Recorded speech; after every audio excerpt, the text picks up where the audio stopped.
어제는 장로님들과 함께 바깥 나들이가 있었습니다. 일종의 당의원 나들이였죠.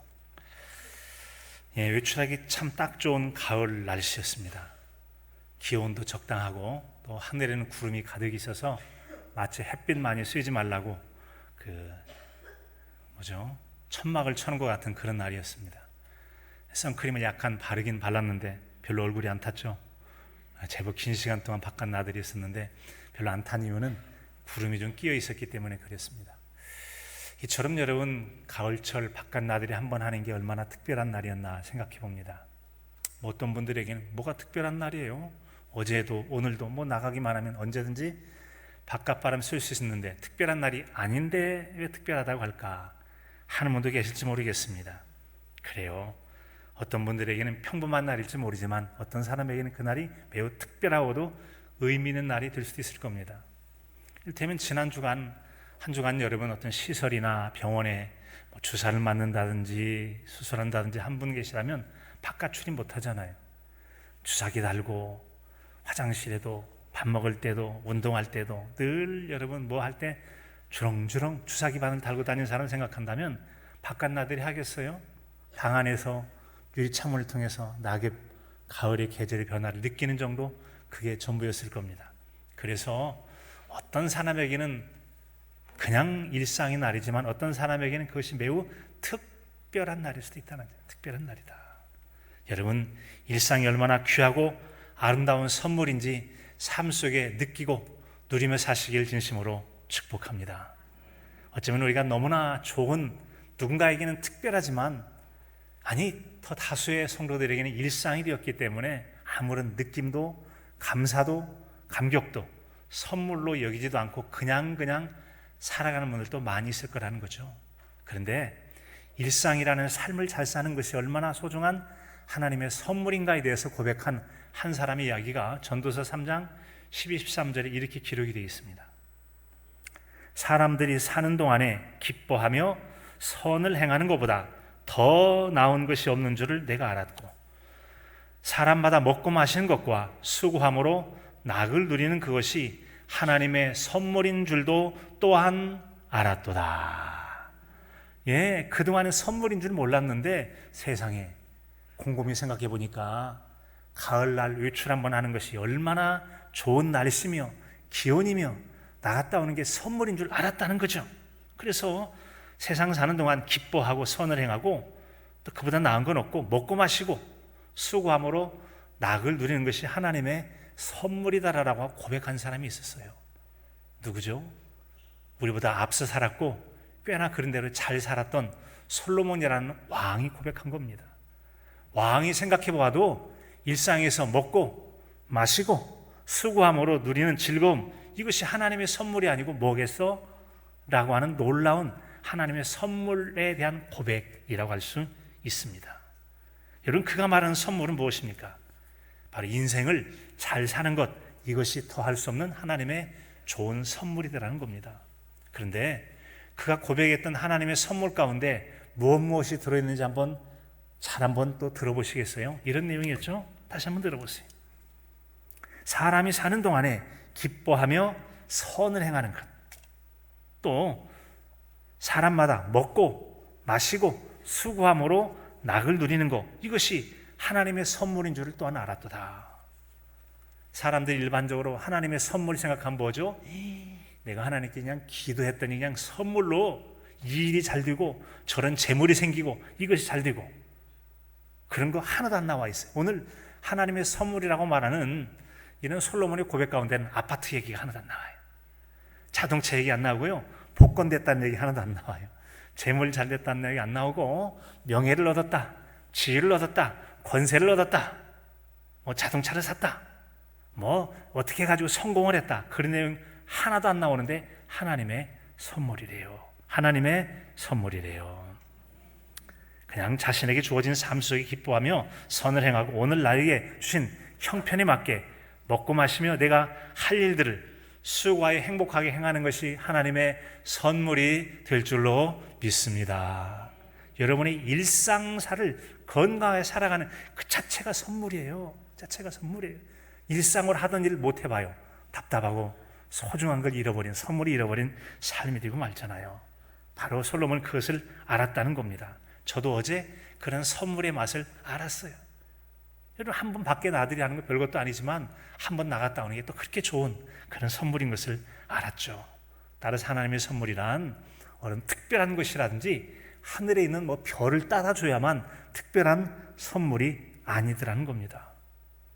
새장에 갇혀있던 새는 문이 열리는 순간, 이야, 저기만 빠져나가면 내 세상이다 라고 느끼는 그 순간 그에게는 더할 수 없는 행복감이고 주어진 시간이 선물이 아니겠어요?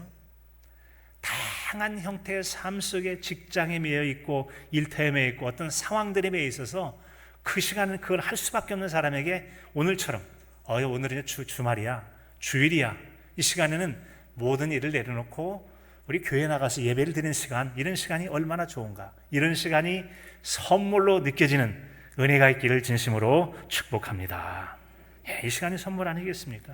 예, 그래요. 자, 여러분, 이렇게 우리에게 선물이라고 하는 것은 먼 미래, 오늘을 열심히 살면 미래도 선물이려냐고 미래를 선물로 여기는 것도 중요하지만 오늘 자체 시간과 상황들도 선물로 여기며 사는 게 참 중요합니다. 선물을 오늘 즐길 것을 내일로 미루다가 오늘을 못 살면 이날이 영영 안 올지도 몰라요. 물론 이런 점도 있죠. 우리가 멀게는 주님의 재림까지 바라보는 종말적 신앙을 가지고 살아가야 됩니다. 눈앞에 있는 즐거움, 쾌락, 또 눈앞에 있는 이득에 취해서 절제하지 못하고 범죄하게 된다면 훗날이 즐겁지 못할 거예요. 그러면 진짜 행복하지 못하거든요. 그래서 먼 미래도 바라보는과 동시에 오늘 속에서도 즐거움의 낙을 드리는 저 여러분의 삶이 되시기를 진심으로 축복합니다. 오늘의 말씀은 바울 사도께서 꽤 오랜간 머물러 있는 약 3년여간을 머물러 살았던 에베소 교회에서의 사역을 마친 이후에 편지로 보낸 글입니다. 그가 힘써서 거기서 사역을 했어요. 그리고 에베소서라는 얘기는 잘 아시는 것처럼 에베소, 빌립보서, 빌레몬, 골로새서, 에필골몬, 이 책들은 감옥 속에서 보낸 편지글 옥중서신이라고 하죠. 예수 그리스도의 십자가의 복음을 증거하는 일 때문에 갇혀서 있는 동안에 보냈던 편지예요. 아무래도 감옥에 있지 않으니까 시간도 많고 생각할 시간도 많았겠죠. 그래서 그가 복음 사역을 했던 에베소 교회에서 전했던 예수 그리스도의 십자가의 복음, 이것이 성도들에게 얼마나 소중한 하나님의 선물인가를 또 다른 깨달음과 많은 느낌이 있었을 겁니다. 그리고 그 교회를 향한 하나님의 계획들을 생각하면서, 그래, 내가 이전에 있을 동안에 미처 잘 몰랐던 것, 여기 와서 이렇게 감옥 속에 있으면서 기도하고 묵상하는 시간을 갖다 보니까 에베소 교회에 할 얘기가 참 많네 생각을 하고 지금 편지를 전해주는 거예요. 저도 금년에 동북교회 70주년 행사를 지내보면서 우리 성도 여러분들에게 나누고 싶은 이야기 좀 많이 있기도 해요. 어쩌면 이 바울 사도의 마음이 또 제 마음을 대신해주는 그런 마음도 아닌가 생각이 되어집니다. 말하기는 오늘 우리에게 그리스도의 선물대로 주신 은혜가 저와 여러분에게, 여러분 하나님의 선물이 되어서 이 선물을 앞으로 어떻게 선용해서 서로에게 충만한 복이 될까를 생각하는 은혜 시간이 될 수 있기를 간절함으로 축복합니다. 오늘 말씀으로 들려주는 바울 사도를 통한 첫 번째 말씀은 하나님은 각 사람에게 선물을 주시는 분이라고 말씀하세요. 같이 볼까요? 하나님은 우리 모두에게 선물을 주는 분이십니다. 아멘. 하나님은 저와 여러분에게 선물 주시기를 참 좋아하시는 분이세요. 오늘 말씀 7절에 보니까 이렇게 기록이 되어 있네요. 우리 각 사람에게 그리스도의 선물의 분량대로 은혜를 주셨다고 그랬어요. 그리스도의 선물대로 은혜를 주셨다. 하나님께서 왜 우리에게 선물 주시기를 좋아하실까요? 왜 좋아하시죠? 예? 그래요. 1부, 2부 정말 훌륭한 분들이에요. 2부 때도 3부 때도 답이 단숨에 나오네요. 하나님께 저와 여러분에게 선물 주시길 좋아하시는 것은 우리를 사랑하시기 때문인 줄로 믿습니다. 여러분의 자녀들에게 왜 이것저것 막 주죠? 두말할 필요가 없어요. 사랑하니까. 우리가 여러분 돌보고 있는 화분이나 어항 속의 물고기, 집에 있는 강아지가 됐다 할지라도 자꾸 돌보고 물 주고 먹을 것 주고 어쩌고 살펴봐 주죠. 이유가 왜 그래요? 사랑하니까 그래요. 하나님께서 저 여러분을 사랑하시기에 끊임없이 우리에게 선물 주시기를 기뻐하신 줄로 믿습니다. 이 같은 하나님의 선물은 창세 이래로 지금까지 그 선물을 계속 주고 계세요. 에덴 동산을 지으시고 여러분 그 동산 안에 각종 모든 채소와 과일, 열매 맺는 것들 주셔서 마음껏 먹도록 해주셨잖아요. 인간의 범죄일에는 그들의 죄악의 문제를 짐승 잡아 가죽으로 감싸주시고 허물을 덮어주시고 또 그들에게 살 수 있는 길을 살 수 있도록 소통할 수 있는 선지자도 보내주시고 추후에는 아들 예수 그리스도까지 보내주시면서까지 우리를 사랑해 주신 분이 하나님 아버지이신 줄로 믿습니다. 그런데 이 같은 하나님의 사랑 가운데도 공의의 하나님이시기 때문에 말 잘 듣는 애들에게 선물 주시는 것처럼 말 잡는 순종하는 자와 언약의 말씀 붙들고 사는 이와 그렇지 않은 이들을 부분적 구분도 하십니다. 완전하진 않지만 이 땅에 그렇게 구분하셔서 선악간에 분별하여 복을 주시기도 하시고 잘못하면 책망을 하기도 하시죠. 책망을 하기도 하세요. 그렇지만 근본적 하나님의 책망은, 벌 주심은 우리를 망하게 하려 하심이 아니라 돌이켜 회개하고 회복되어서 하나님과의 생명의 은혜를 풍성히 누리고 그분의 사랑받아 살도록 바른 길로 인도하시고 회복의 은총을 주시기 위한 또 다른 하나님의 사랑인 줄로 믿습니다.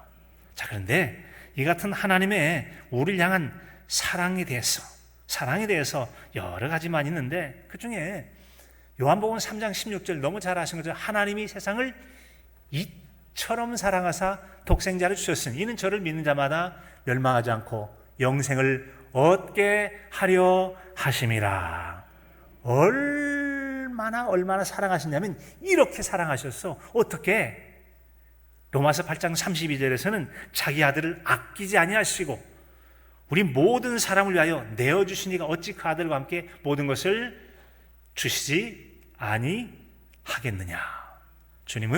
하나님은 우리를 얼마만큼 사랑했냐면 자기 아들을 십자가 달려 죽게 하실 만큼 그 어떤 것도 아낌없이 온전히 쏟아 부을 만큼 저와 여러분을 사랑하시는 줄로 믿으시기 바랍니다.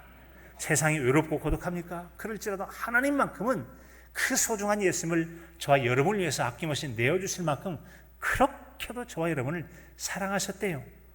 가장 소중한 아들을 주신 하나님께서 뭐가 아깝겠어요? 따라서 무엇인들 아끼겠느냐? 아니, 그 아들과 함께 모든 것을 우리에게 주시지 아니하겠느냐라고 말씀하시므로 뭐든지 주실 수 있는 사랑의 하나님이 저와 여러분 믿는 하나님이라고 하는 분이세요. 그런 하나님의 사랑을 느끼며 누리며 사시길 진심으로 축복합니다. 누리며 사는 건 자기 몫이죠. 몫이에요. 자, 이 같은 여러분 하나님의 선물에 대한 내용이 성경에 참 많이 기록이 되어 있는데 이 선물에 대한 생각들, 잠언서 18장 16절은 사람의 선물은 그의 길을 넓게 하며 또 존귀한 자 앞으로 그를 인도하느니라. 선물을 하면 인간관계가 좀 수월해지고 또 선물하면 높은 자의 자리 앞으로 나아갈 수도 있다라고 말해줍니다. 그런데 한 가지 조심할 점은 있어요. 보면은 무언가를 주긴 줘도 선물과 뇌물이라는 게 차이가 있어요. 뇌물은 부정한 목적을 위해서 잘못 사용될 때 이것을 뇌물이라고 해요. 그런 것은 주지도 받지도 말고 눈을 흐리게 한다. 싫어하는 자가 살 것이다. 명철이 흐려지니까 뇌물은 조심하거라 라고 말씀하세요. 그러나 선물을 제대로 잘하는 것은 굉장히 또 좋은 의미가 있기도 하고요. 또 하나님께서도 우리에게 좋은 선물을 주기도 하셨어요. 그리고 선물을 받으라고 말씀하기도 하시죠. 특별히 사람들이 받을 괜찮은 선물 중에 하나는 이런 선물, 이런 삶의 선물을 말씀했는데 이사야서 33장 15, 16절이 말씀이에요.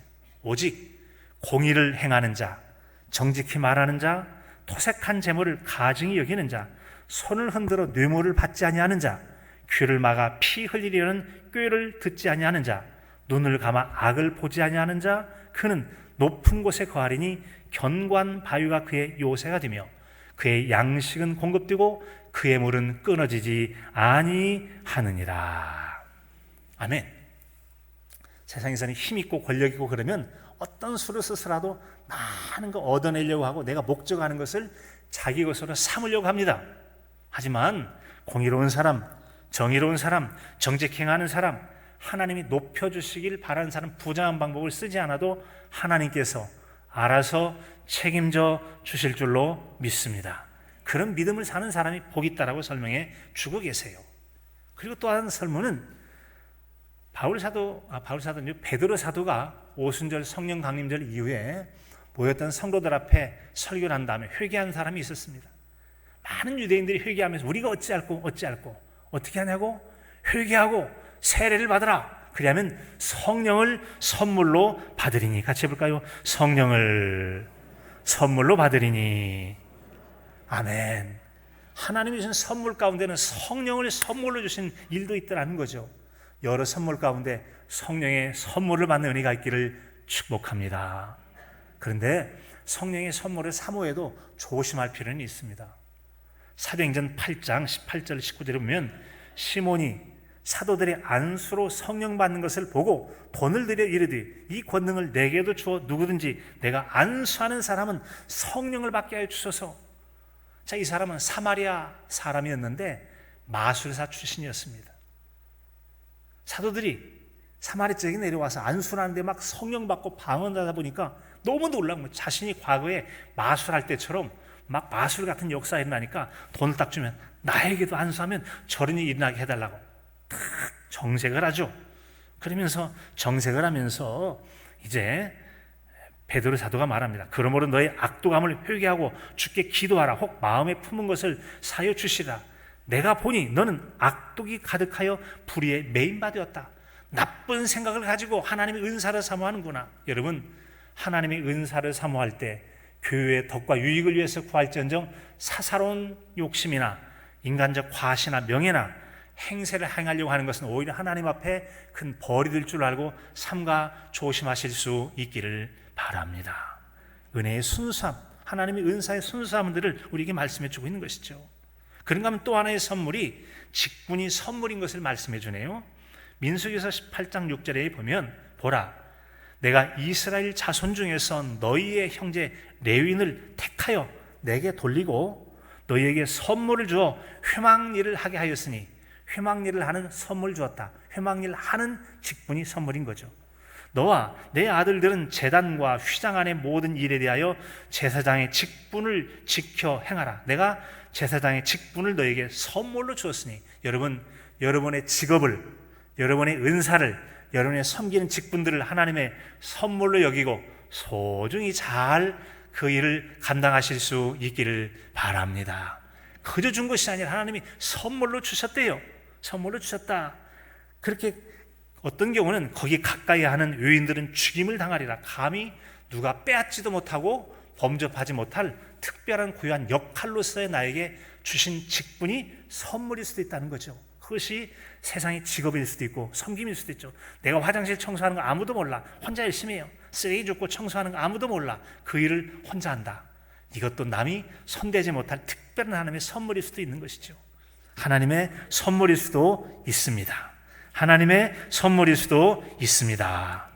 따라서 사랑하는 성도 여러분, 하나님께서 우리에게 선물을 주시듯 이처럼 주신 선물에 대해서 여러분 크고 작음을 따지지 말고 하나님께 나에게 사랑함으로 선물을 주셨구나라는 그런 마음을 가지고 기쁨 가운데 선물을 감사하며 살아가시는 저 여러분의 삶이 되시기를 간절함으로 축복합니다. 두 번째로 하나님은 그리스도의 선물에 분량대로 주셨대요. 하나님께서는 각 사람들이 너는 이만큼 받으면 좋겠다, 너는 이만큼 받으면 좋겠다, 이런 종류의 선물이면 너에게 적합할 것 같다라고 해서 각각 맞게 주셨대요. 하나님께서 각각 맞게 선물 주신 줄로 아시고 그 선물을 감사로 또한 받으실 수 있기를 바랍니다. 우리 각 사람에게 그리스도의 선물의 분량대로 은혜를 주셨나니 라고 말씀했어요. 따라서 각 사람에게 하나님께서는 그리스도의 정하신 선물의 분량대로 선물 주시는데 예수님이 심사관이에요. 누구에게는 너에게는 이런 종류의 이런 선물이면 딱 맞을 것 같아. 아이들에게 옷을 맞춰주듯 각 사람에게 선물을 맞춰서 딱딱딱 주시는 거예요. 종류나 크기를 누가 고르신다고요? 예수님이 고르세요. 누가 고르신다고요? 주님이 골라서 아버지께 추천하면 그래 네가 추천한 건 내가 그대로 해주지. 아버지께서 우리에게 선물 주시는데 그리스도의 분량대로 은혜로 주시느니라. 선물 받기 원하십니까? 하나님께 선물 받기 원하십니까? 그렇다면 우리 주님의 마음에 잘 맞는 신앙생활을 하실 수 있기를 바랍니다. 우리의 선물을 고르는 심사위원이 누구라는 거예요? 예수님이시죠. 예수님께서 저와 여러분의 선물의 심사위원이 되시는 겁니다. 그래서 우리가 우리 주님의 마음을 기쁘시게 해드린다면 우리가 받을 만한 적합한 선물을 우리 주님께서 선물로 주시더라라고 하는 것이에요. 자, 그런데 문제는 우리 주님은 모든 사람을 사랑하시고 하나님도 창세로부터 지금까지 모든 사람에게 선물을 주시는데 선물이 각각 달라요. 그런데 각각 다른 선물들을 사람이 눈치껏 이 사람 쳐다보고 저 사람 쳐다보고 크기도 이것저것 따져보면서 선물에 대한 생각이 각각 달라요. 중요한 것은 선물에 대한 건강한 생각을 가지실 수 있기를 바랍니다. 선물에 대한 건강한 생각을 가지실 수 있기를 바랍니다. 선물에 대한 생각에 따라서 선물을 대하는 태도가 달라요. 시시하다고 생각하면 쳐다도 안 보고 소중하다고 생각하면 소중히 여겨요. 어제 나들이 같은 경우 못 나가던 분 하루 나가면 그렇게 좋을 수가 없어. 하루가 그렇게 좋았을 거예요. 그런데 매일같이 나가서 할 일도 없고 바람 쐬는 사람한테는 아무런 일도 아니니까 오늘 뭐하러 나가? 방구석에 그냥 있지. 안 나가고 말 거예요. 그런 것처럼 똑같은 선물이라도 그 선물을 바라보는 눈, 이해, 마음 자세에 따라 선물의 차이가 하늘과 땅처럼 여겨져요. 그런 선물에 대한 이해나 생각에 따라 선물에 대한 태도가 달라지는 것을 들려주는 내용이 바로 성경에 있는 달란트 비유예요. 하나님의 선물이 달란트 비유로 비유됩니다. 한 사람에게 3명의 종이 있어요. 한 사람에게 5달란트 선물을 줍니다. 맡겨요. 어떤 사람에게는 2달란트, 어떤 사람에게는 1달란트를 줬죠. 그런데 이 같은 주인에게 달란트를 받았던 3사람들은 각각 생각이 달랐어요. 2사람이 달랐죠. 즉 5달란트 받은 사람하고 2달란트 받은 사람은 생각이 이런 사람이었어요. 오, 주인께서 나에게 돈을 맡기셨네. 당연히 이거 가지고 장사를 해야지. 즉시 가서 장사람으로 결산할 때 갑절을 남겼다라고 말하고 있습니다. 한 사람이 있었습니다. 애기게 이런 정도를 가지고 나보고 뭘 하라고 그래? 1달란트만 해도 평생 다 쓰고도 남을 만큼, 우리는 말하는 맡긴 직분을 평생 해도 일이 끝나지 않을 만큼 소중한 직분임에도 불구하고 이런 건 나에게 줬다고 그 사람은 그 선물에 대해서 잘못된 생각을 가지고 있었어요. 이거 가지고 뭐 하겠냐고 땅에 묻어뒀다. 그러므로 아무것도 행하지 않았고 결산을 해보니 아무것도 남는 것이 없어요. 주인을 만났더니 호되게 혼나버리고 내놔! 뺏겨가지고 있는 사람에게 주어 해서 오히려 빼앗기기만 했다라고 하는 겁니다. 그런데 여러분 2달란트와 5달란트 받았던 사람은 어땠습니까? 오, 주인님이 지금 나에게 기대하고 계시는구나. 이걸 가지고 장사란 뜻이야. 가서 장사해야지. 즉시 가서 장사해서 5달란트 받은 사람은 5달란트를, 2달란트 받은 사람은 2달란트를. 사실은 많이 받을수록 많이 남겨야 되기 때문에 고생스러워요. 그런데 이 사람은 욕심만 냈지 행하지도 않고 땅에 묻어만 두었으니 아무것도 얻을 수 없다는 거죠. 남겼던 그들은 주인이 딱 바라보니까 너무 기분이 좋은 거예요. 칭찬을 하지 않습니까? 잘하였도다 착하고 충성된 종. 같이 볼까요? 잘하였도다 착하고 충성된 종아. 예, 그에게 상 주기 전에 먼저 주인이 딱 보니까 이 종이 내가 준 선물에 대한 좋은 생각을 가지고 즉시 행동을 잘했어요. 갑절을 남겼어요. 너무 좋아요. 그래서 잘했다. 잘했다. 뜨덕뜨덕 하면서 착하고 충성된 종아. 그리고 칭찬이 시작되죠. 착하다. 내가 작은 일에 충성했음에 내가 많은 것을 너에게 주고 너는 이 주인의 즐거움에 참여할지어다라고 말씀합니다. 하나님께서는 작게 가진 자라 할지라도 잘하면 더 주셔서 갖게 하시고 더 행하실 수 있도록 기회를 주시는 분이 우리가 믿는 하나님 아버지이신 줄로 믿습니다. 우리 주님이 심사관이 되셔서 아버지 이는 선물을 더 받을 자예요. 좀 더 주세요. 알았다. 줄게. 우리 주님이 심사하시면 말이죠. 그리스도의 분량대로 아버지께서 은사로 더 선물을 주시고 아버지의 기쁨의 자리까지 초대하셔서 더불어 누리도록 하시는 분이 우리가 믿는 하나님 아버지이십니다. 하나님 아버지이십니다. 그는 하나님을 믿으십니까? 그는 하나님을 믿으십니까? 그는 하나님을 기대하실 수 있기를 바랍니다. 어쩌면 한 달란트 받았던 사람은 자기 잘못 생각한 거 생각 안 하고 투덜투덜 불평했을지 모르지만 5달란트 받은 사람, 2달란트 받은 사람, 이들은 어떻게 했어요? 아버지, 그러면 그렇죠. 내가 그럴 줄 알았어요. 하나님 아버지는 저희들에게 맡긴 것 가서 열심히 성실히 감당하면 우리가 정말 애썼다는 걸 알아주시고 칭찬해 주시고 보상해 주실 줄 알았는데 아버지는 정말 그러셨어요. 정말 너무 기분 좋아요 라고 여러분 기뻐하지 않았겠습니까? 기뻐하지 않았겠어요? 따라서 여러분, 작은 일에 충성된 자에게 크고 좋은 것으로 맡기실 줄 알고 내 것이 크고 작음을 떠나서 우리 예수님처럼 어찌하면 주를 기쁘시게 할지를 생각하며 일하는 자, 섬기는 자, 선물을 감당하는 자로 삶이 복이 되고 은혜가 될 줄로 믿습니다. 예수님 그런 고백하셨잖아요. 요한복음 8장 19절에 나를 보내신 이가 나와 함께 계시도다. 내가 항상 그의 기뻐하신 일을 행함으로 나를 혼자 두지 아니하셨느니라. 예수님은 나에게 아버지께서 얼마나 큰 것, 작은 것, 높은 것 주셨다고 말씀하지 않으셨어요. 예수님은 하늘 보좌를 버리시고 이 땅에 오셨는데 높은 자리, 왕자리가 아니라 어디로 가셨어요? 십자가에 달려 죽으라고 보내셨어도 기꺼이 그 일을 감당하신 분이 우리가 믿는 예수님 아닙니까? 직분이 높아야 됩니까? 유명해야 됩니까? 회장이 돼야 됩니까? 많은 사람이 따라야 됩니까? 그렇지 않아도 예수님 묵묵하게 그 일을 가심으로 우리 아버지께서 기뻐하시고 동행해 주시고 높여 주신 줄로 믿습니다. 따라서 선물을 주신 하나님의 사랑, 받은 대로 기뻐하며 감당이 됐을 때 분량대로 더 주시고 좋은 것 주시고 은혜 자리에 초대해서 더불어 누리게 하시는 은총도 베풀어 주실 줄로 믿습니다. 세 번째는 여러분, 선물을 주신 것은 만물을 충만하게 하려 하십니다 라고 그랬어요. 만물을 충만하게 주신 것은 빈 곳을 채우고 모자란 것을 풍성케 하기 위함이었다는 것이죠. 예수님이 이 땅에 내려오셨어요.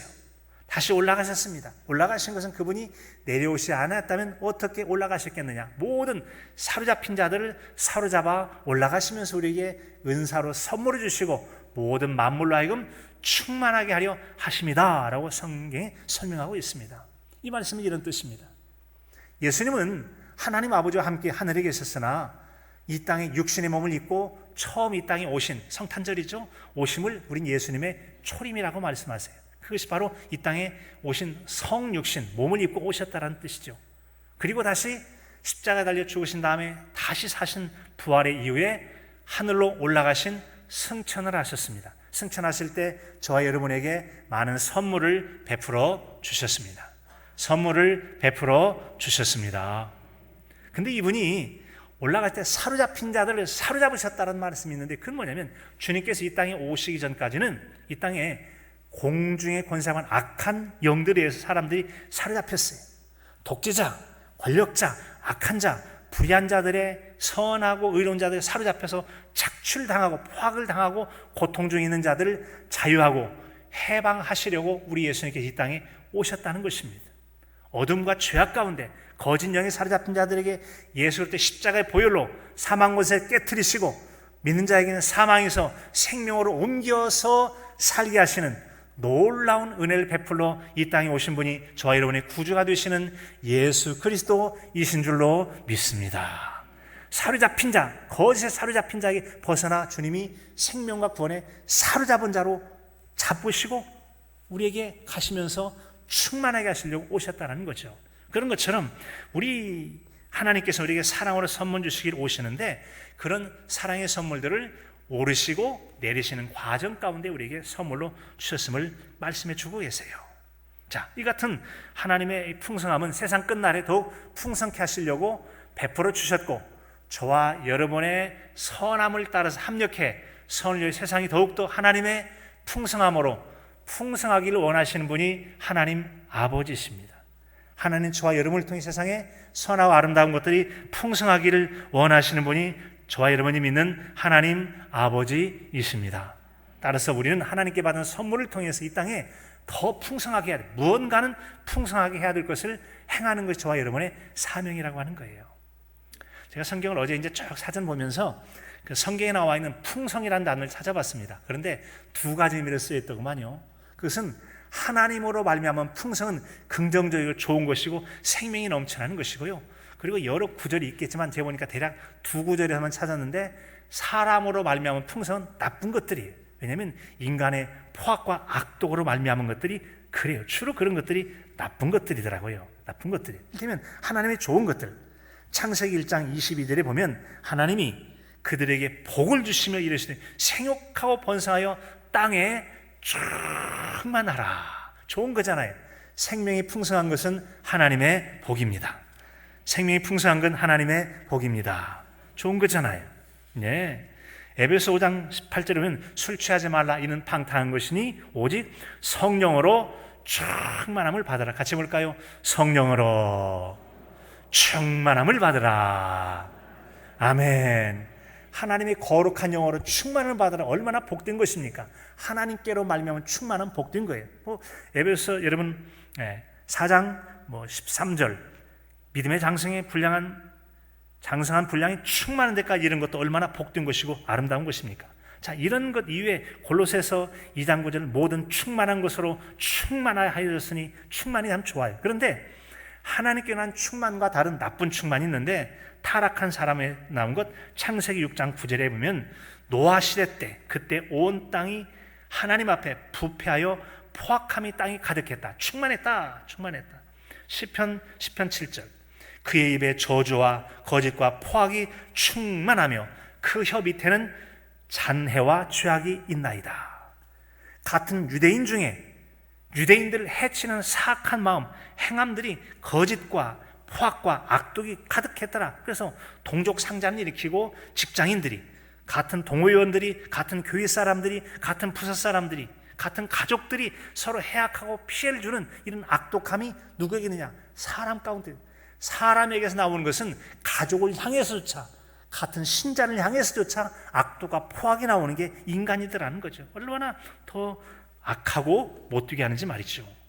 그런 사람들을 향해 오늘 말씀 8절에 보면 사람들에게 선물을 주셨고 10절에 보면 만물을 충만하게 하시고 주님이 오셨고 우리에게 주신 선물을 통해 세상을 충만하게 만들어 가라 라고 우리에게 사명을 주셨다는 것이죠. 우리가 여러분 그런 충만을 이루어가야 되지 않겠어요?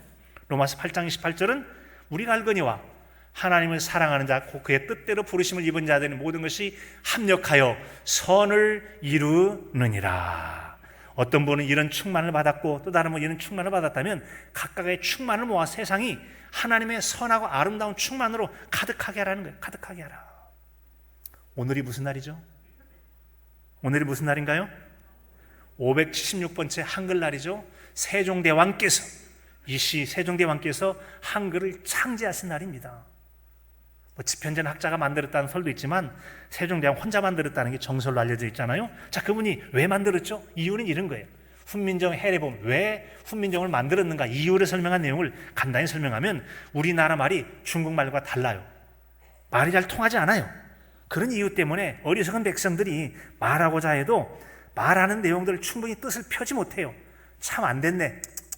가엾게 여겨서 새롭게 28글자를 만들어서 사람들 하여금 쉽게 익혀서 날로 쓰게 만들었더라. 그러니까 말은 우리말이 있는데 글이 없어 중국말을 쓰다 보니까 중국말을 익히지 못해서 소통도 기록도 뜻을 전하는 어려워. 그러다 보니까 우리 글 만들어서 마음껏 쓰도록 만들자 해서 세종대왕이 열심을 냈던 것이죠. 한마디로 말하면 백성들을 향한 사랑이 충만하지 않고서 어찌하겠습니까? 왕이라는 게 놀고 먹습니까? 얼마나 힘듦에도 불구하고 백성들에게 여러분 글을 만들려고 했던 열심을 냈다면 우리는 뭘 해야 될 것인가? 요즘 꿈을 꿔봅니다. 요즘 여러분 핸드폰에 보면 카톡방이 있는데 맨발 황토방 길이 건강에 좋다고 얼마나 하루에도 막 100수십 개도 넘는 글들이 올라오는 거 보고 저 방 잘 돌아간다 그 생각 들었어요. 우리 성경 읽기 반, 묵상하는 반들, 이런 반이 우리 교회 안에서 전도하는 반들, 봉사하는 반들, 충성하는 반들이 있어가지고 막 똑똑 나면서 이렇게 하면 하나님 기뻐하시고 이렇게 하면 잘 되고 이렇게 좀 활발하게 됐다면 얼마나 좋을까? 지금 세종대왕은 한글 만들려고 애썼는데 온통 아파트 이름 한글 있는 게 요즘 거의 없다고 그래요. 유명 5대 브랜드라고 하는 여러분 회사에는 한글이 하나도 없답니다. 전부 다 외국어로 돼 있대요. 이런 세상이 됐단 말이죠. 뭐에 우리가 열정을 해야 됩니까? 복음의 열정, 사랑의 열정, 하나님의 충만한 것으로, 충만한 선한 것으로 여러분 열심을 내는 우리였으면 참으로 좋겠습니다. 현명한 사람은 사랑하는 사람으로부터 선물보다 선물을 주는 사람의 사랑을 중히 여긴다. 토마스 캐비스는 사람은 선물이 좋네 나쁘냐 따지지 않고 그분이 나를 사랑한다는 사랑을 선물보다 소중히 여기기 때문에 선물보다 사랑을 더 소중히 여긴대요. 하나님은 저 여러분을 사랑하십니다. 각각 그리스도의 분량대로 선물을 주셨습니다. 남과 선물 나쁘다고 좋은 거 따지지 말고 하나님은 나를 사랑하시오. 사랑하는 나에게 선물 주셨어. 내게 준 선물은 세상을 무언가로 충만하고 좋은 세상 만들라고 나에게 선물 주셨어. 그 사랑의 마음으로 받아서 세상을 좋은 것으로 충만하게 함으로 하나님이 영화롭게 하고 저희도 복되어서 잘했다, 착하고 충성된 종이라고 칭찬과 상급 있는 복된 저 여러분의 인생이 되시기를 간절함으로 축복합니다.